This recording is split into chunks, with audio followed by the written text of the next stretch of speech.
감사 예배에 하나님께 예배드리러 오신 우리 교회 모든 성도님들, 하나님의 평강과 은혜가 함께하기를 간절히 바랍니다. 우리 인생이 짧습니다. 사람은 누구나 늙고 하느님 품에 가게 되어 있습니다. 예외가 없습니다. 결국 비슷한 모습으로, 거의 같은 모습으로 주님의 품으로 가게 됩니다. 인생이 짧죠. 어떻게 보면 좀 허무한 느낌도 듭니다. 이런 좀 재밌는 우스개 이야기가 있더라고요. 어느 장례식장에 갔는데 돌아가신 세 분이 계시더라는 거예요. 그런데 이 모습을 그분 돌아가신 얼굴을 보니까 한결같이 웃는 모습으로 이렇게 돌아가셨답니다. 크게 웃다가 주님 품에 안기는 것도 참 얼마나 행복하고 좋은 일이겠습니까? 첫 번째 사람은 왜 웃고 돌아가셨느냐? 이 로또에 당첨이 돼가지고 너무 기뻐서 심장마비로 돌아가셨다고. 두 번째는 아들이 삼수를 해가서 서울대학교에 입학을 해가지고 너무 기뻐서 이분도 심장마비로 돌아가셨고, 세 번째 분이 벼락을 맞아 죽었다. 왜 그러냐? 번쩍할 때 이 사진 찍는 건 줄 알고 치즈 하다가 돌아가셨다고 합니다. 머리가 우스갯소리입니다만 우리 인간의 기쁨은요 잠깐이죠. 때로는 그 기쁨 때문에 또 좋지 않은 일을 또 당하는 경우도 있습니다. 그 인간의 기쁨, 진정한 기쁨, 영원한 기쁨은 어디서 온가? 오늘 말씀을 통해서 저와 여러분이 함께 나누고자 합니다. 우리가 살다 보면은 이런저러한 소소한 또 조금 큰 그런 기쁨이 우리에게 찾아올 때가 있습니다. 어떤 사람은 밤낮 잠을 줄여가면서 열심히 사업체를 경영해서 진짜 성공해서 큰 부를 이루는 그분이 참 기뻐하는 모습을 보게 됩니다. 어떤 분은 입시를 위해서 또 좋은 직장에 취업하기 위해서 열심히 공부하고 준비해서 자신이 목표한 그 학교나 직장에 들어갔을 때, 합격했을 때의 그 기쁨, 또 사랑하는 그 커플이 생활하다가 귀한 생명을 출산할 때의 그 기쁨, 아마 여러분 다 한 번씩은 이런 비슷한 기쁨을 경험해 보셨을 것입니다. 우리가 이 땅을 사노라면은 위에서부터 주시는 우리 삶의 기쁨들이 찾아오곤 합니다. 믿는 자나 믿지 않는 자나 보편적이고 평범한 삶을 살아가는 사람들에게 주어지는 이 땅의 기쁨이라고 할 수 있습니다. 어찌 보면 이런 기쁨들도 계속 갈 것 같은 그런 착각에 때론 빠지곤 합니다. 기쁨이 우리의 행복을 보장해 주느냐? 또 그렇지도 못하는 것입니다. 그래서 사람들은 그 행복을 찾기 위해서 열심히 일을 합니다. 또 열심히 공부를 합니다. 또 사랑하는 사람과 결혼을 합니다. 또 밤낮을 가리지 않고 열심히 사업을 해서 성공을 이룹니다.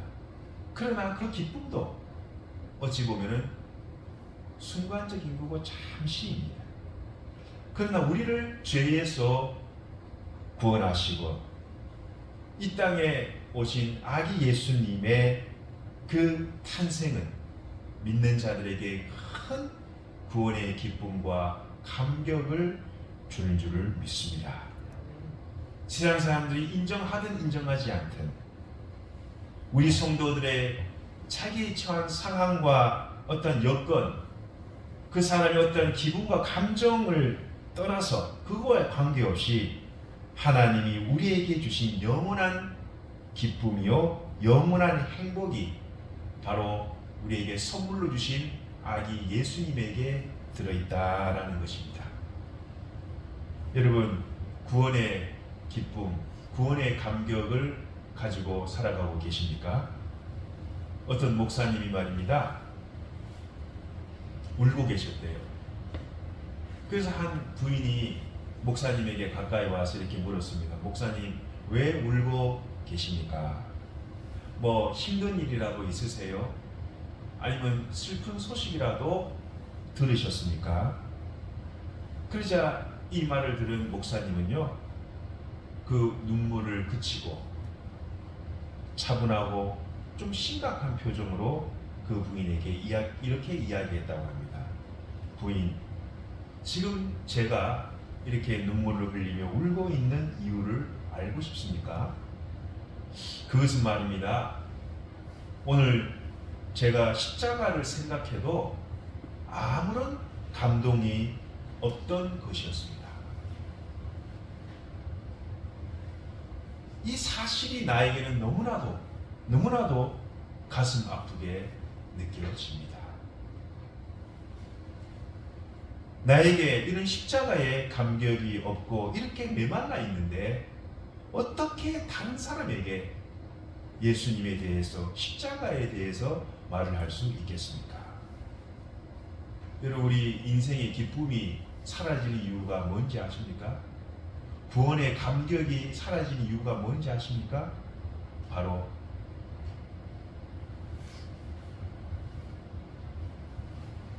예수님의 그 탄생, 예수님이 이 땅에 오신 그 구원의 감격이 내 속에 메말라가기 때문에 그런 것이죠.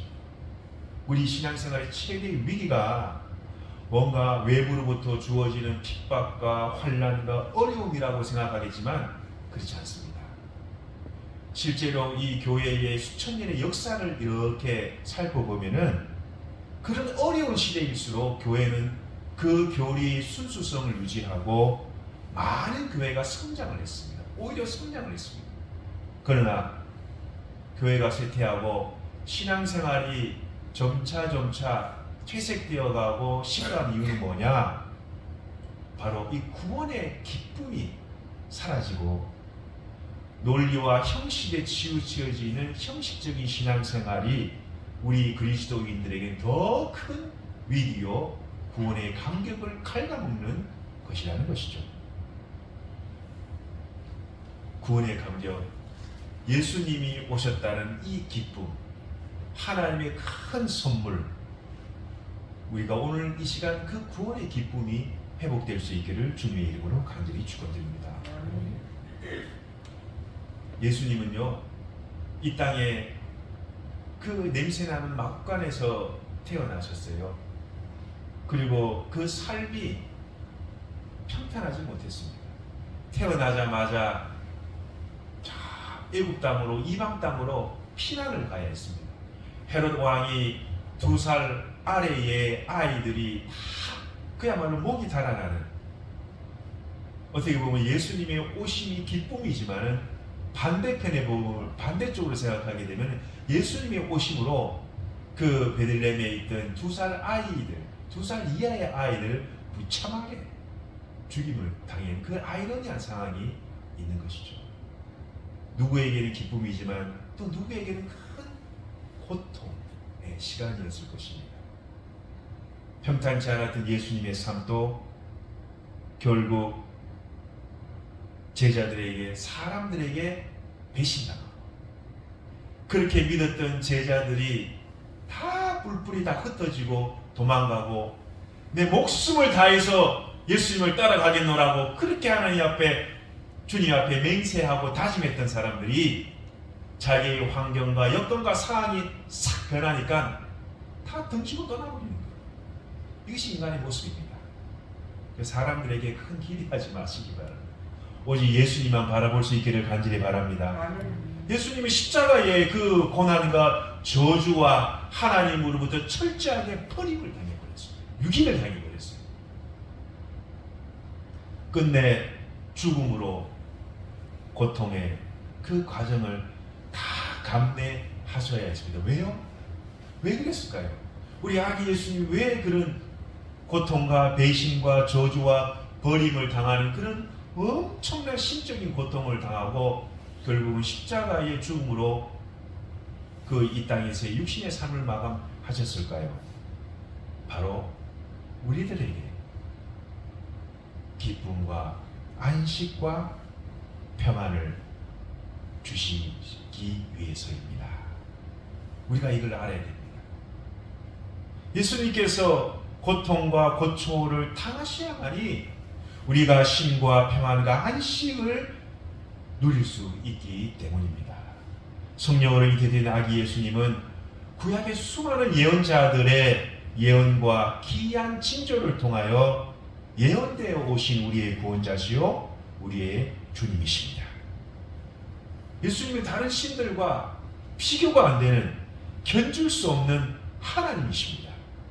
예수님은 전지전능하시고 무소부재하시고 어디에도 다 계시는, 이 지구에만 있는 것이 아니라 저 달나라에도 계시고 저 화성에도 계시고 편재하신 분이십니다. 만물 가운데에 계시고 만물을 통일하시는 분이십니다. 만물 안에 계시고 만물을 충만하게 하시는, 이의 충만함으로 거하시는 존재하시는 분이 바로 아기 예수님의 신비라는 것입니다. 하나님이십니다. 하나님의 근본 본체이십니다. 하나님과 똑같은 동등하신 분이십니다. 하나님이신 그 아기 예수님이 자신의 모든 신분을, 자기의 그 위대하고 거룩하고 영광스러운 그 신분을 다 내려놓고 냄새나는 그 마구간에서 동방박사의 그 경배를 받으며 죽기까지 복종하신 우리 하나님 되신 예수님이 이 땅에 저와 여러분의 죄를 구원하시기 위하여 이 땅에 오셨습니다. 큰 감격이 아닐 수가 없습니다. 우리를 영원한 하나님의 나라의 백성으로, 천국의 시민으로 인도하시기 위하여 2000년 전에 그 작은 마을에 오신 아기 예수님, 그분이 길이십니다. 그분이 진리이십니다. 그분이 생명입니다. 그래서 우리는 그분을 나의 주님이시요 나의 하나님이십니다. 나를 언젠가는 하나님의 그 영원한 나라로 인도해 주실 만왕의 왕이시요 만왕의 주시요 창조주시요 구세주시요 재림주시요 심판주이심을 저희는 믿습니다. 저는 그렇게 사도신경으로 우리 신앙을 고백합니다. 할렐루야. 오늘날 아기 예수님의 그 탄생의 의미와 가치가 너무나도 퇴색이 되어가는 것을 볼 수가 있습니다. 시내를 가다 보면은 전부 다 상업성으로 예수님의 탄생이, 성탄절이 상업성으로 전락한 것을 볼 때 참 목사의 한 사람으로서 또 주님 앞에 한 성도로서 좀 가슴이 아픕니다. 자기 목숨을 내어주시고 많은 사람들에게 그 죄를 대속하기 위해 대속물로 오신 아기 예수님의 그 겸비와 겸손의 정신은 어디 가버리고 상업성으로 돈을 벌기 위하여서 상업성으로 전락해버린 이 아기 예수님의 탄생이 진정한 우리에게 오는 그 의미가 무엇인지를 한번 깊이 반성해보는 시간을 가지게 됩니다. 여러분, 아기 예수님이 오심으로 우리는 죄에서 해방이 되고 하늘나라 시민권을 갖게 되고 예수 그리스도를 믿는 믿음으로 말미암아 의의 사람으로 변화되어 천국 시민권을 가지게 된 줄을 믿습니다. 그러므로 예수님을 믿고 하나님을 고백하고 나의 주 나의 하나님으로 믿는 사람에게는 이 땅에 무서울 것이 없습니다. 겁날 것이 없습니다. 그래서 사도 바울 선생님이 고난이 내게 유익이다. 고난을 통해서 하나님의 신비와 주님의 거룩하심과 주님의 영원성을 이 사도 바울 선생님은 깊이 깨닫게 된 것입니다. 예수님의 그 마음, 오늘 이 성탄절의 그 정신과 가치를 여러분이 한번 곰곰이 한번 집에서 생각해 보시기 바랍니다. 내가 교회를 어떻게 하면 세울 수 있을까? 내가 어떻게 하면 이 공동체에 유익과 덕을 줄 수 있을까? 내 주위의 사람들에게 전도하고 선교하고 치유하고 예수의 능력을 덧입어 주의 사역자로 통역자로 주님 앞에 서시는 그날까지 든든히 서나가시는 저와 여러분이 될 수 있기를 주님의 이름으로 간절히 축원드립니다. 주님이 오신 이유는 궁극적으로 우리를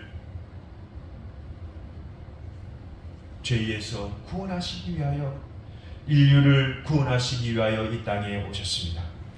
죄의 사함의 기쁨, 그 구원의 기쁨과 감격이 이 예배를 통하여 성령님께서 여러분의 마음을 회복시켜 주실 줄 믿습니다. 기도와 말씀을 통하여 그리고 예수님이 지신 이 십자가를 깊이 묵상하심으로 주님의 다시 사심과 부활과 역사하심과 십자가의 능력을 받으심으로 재무장하심으로 아기 예수님이 오신 그 기쁨과 감사가 충만하시기를 주님의 이름으로 간절히 축원드립니다. 기도하겠습니다.